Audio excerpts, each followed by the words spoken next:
Welcome back to Gold and Blue Dude, the YouTube channel home of the college football video every single day, just for you. Don't forget about my score prediction contest for my Patreon members. Blue members get 1 guest prediction per week, Gold members get 2 guest predictions per week, and Champion members get 4 guest predictions per week. Week 8 doesn't really have any high-profile matchups, so the score prediction game for this week is going to be Clemson at number 23 Pitt, and the tiebreaker is going to be number 10 Oregon at UCLA. So go join my Patreon page, get your shot at a guaranteed $20 every single week, and you can win as many times as you want. Now it's time for the best of the worst of Week 7. The 25 teams that did the worst in Week 7. The teams that I try not to put on this list are Uconn, Umass, Vanderbilt, Arizona, Kansas, and the New Mexico schools. We know they suck, so I'm not wasting a spot by putting one of those teams on here. Starting with number 25. From here on out, I might reserve this spot for whoever plays Georgia, because they usually have a pretty bad week. And this week, number 11 Kentucky was the victim. They're 6-1, having a pretty good season, but of course they lost to Georgia 30-13. But the funny thing is, Georgia fans are crying about Mark Stoops calling a timeout with 4 seconds left on the clock, and then Kentucky covering the spread with the TD score afterwards. Number 24, Tennessee. They're 4-3. Lane Kiffin outcoached Josh Heupel. Let's call it what it is. Tennessee loses 31-16 to number 13 Ole Miss. Number 23, Liberty. They're 5-2. They lost to a UL Monroe when Liberty was a 32.5-point favorite. They lose 31-28. That's a bad loss. Number 22 on this list was number 25, Texas. They're now 4-3, and they lost to number 12 Oklahoma State at home 32-24. The crazy thing was, Texas had a shot to go up 24-3 before halftime, but instead Oklahoma State with a pick 6. That changed the game. Oklahoma State mounts a comeback and beats Texas, crushing any shot for Texas to go to the Big 12 championship. Number 21 is going to be Boise State. They're now 3-4. They lost to Air Force. Now Air Force is a good team. They're 6-1, but Boise State can now miss a bowl. They lose to Air Force 24-17. Not the season Bronco fans were looking for. Number 20 is going to be UCF. They lost to number 3 Cincinnati. That's not what got them on the list. It's the fact that they didn't look like they even belonged on the same field. 56-21. UCF is supposed to be one of the premier teams in the AAC. Not anymore. Number 19 is going to be Appalachian State. They're 4-2. They lost to a good Louisiana 41-13. A shot at a Sun Belt championship completely erased. Number 18 is going to actually be a team that won. Number 24, San Diego State. They're undefeated 6-0, but they barely survive on the road against a 3-3 San Jose State. They do win 19-13 in double overtime, but that wasn't a good look for San Diego State or the Mountain West. Same goes for number 17, Clemson. They're 4-2. They barely survived Syracuse because the Fruits kicker forgot how to kick a field goal. He had a chance to send it in overtime. Couldn't hit it. Clemson wins 17-14. But man, they look like a bad team still, even with that win. Not used to seeing a bad Clemson team like this. Number 16 is going to be number 19, BYU. They're 5-2. They lose their second straight in a row, but this time they get dismantled by Baylor. Not even as close as the final score, 38-24. Number 15, Indiana. They're now 2-4. They get beat by number 10, Michigan State, who, by the way, had their worst game against Indiana. But the main thing is Indiana has been exposed just like I predicted. They lose to Michigan State 20-15. Number 14, Miami.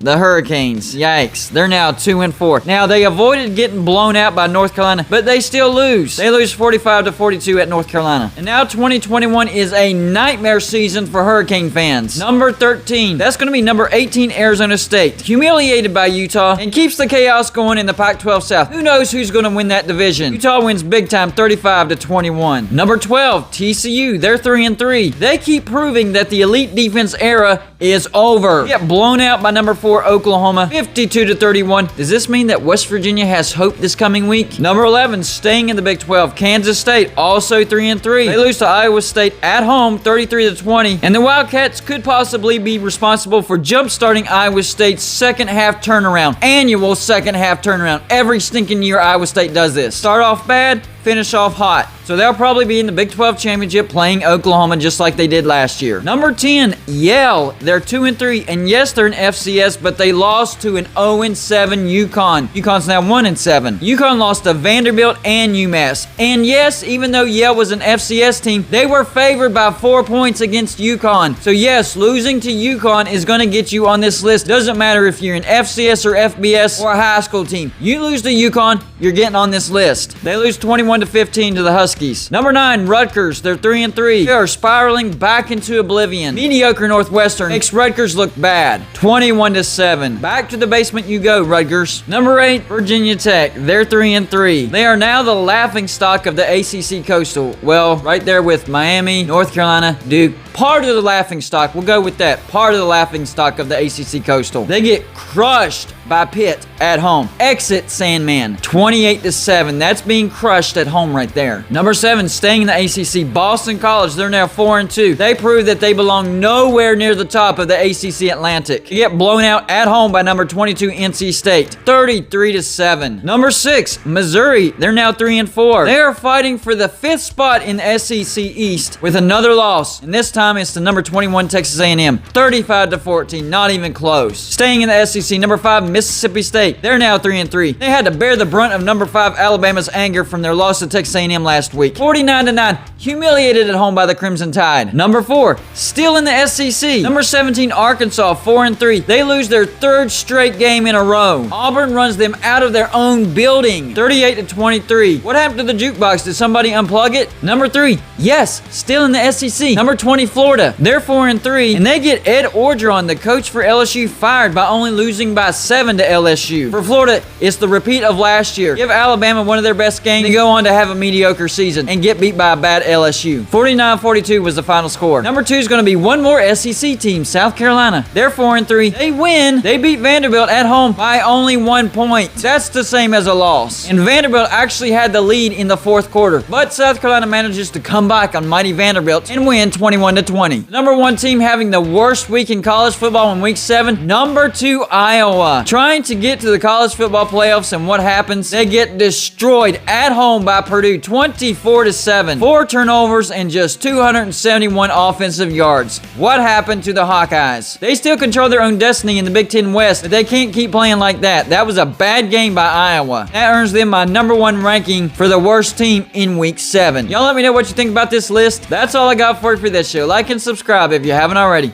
and I'll see you on my next show.